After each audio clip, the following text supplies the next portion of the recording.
Volume could best be described as Metal Gear Solid meets Robin Hood meets 1984. Set in a dystopian United Kingdom where the rich are kept richer and the poor are simply trod upon, all overseen by the tyrannical guy Gisborne, who's voiced by Andy Serkis, and his corrupt cronies. Rob Loxley, oddly enough, is voiced by Charlie McDonald, is our hero, aided by the charming AI Alan, who is voiced by Danny Wallace.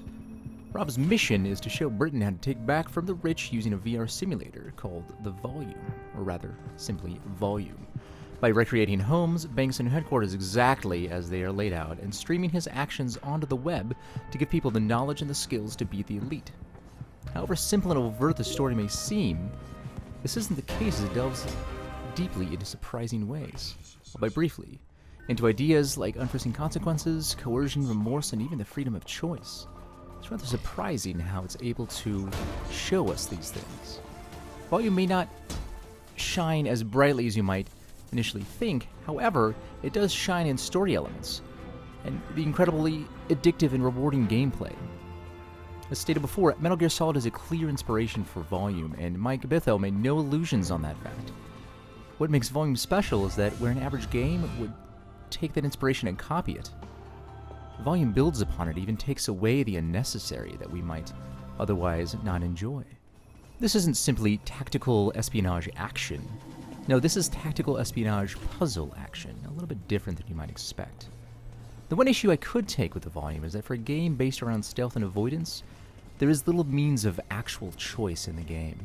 A handful of the levels offer you choice and tools, which will alter how you take that level and complete that level, but the vast majority only have one route to take, with a few puzzles along the way to challenge you. Be those puzzles, logic puzzles, timing, or spatial puzzles of some kind that you have to complete.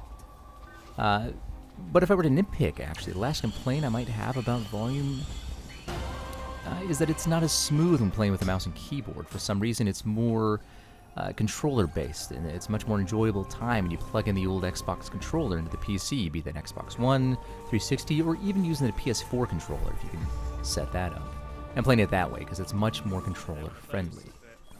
But that's basically the final complaint. And it's a stretch when you find something like that to complain about, because that means that there must not be much else to complain about. So Volume is a surprisingly deep, involving, engaging, and great game. Simply put, Volume is brilliant.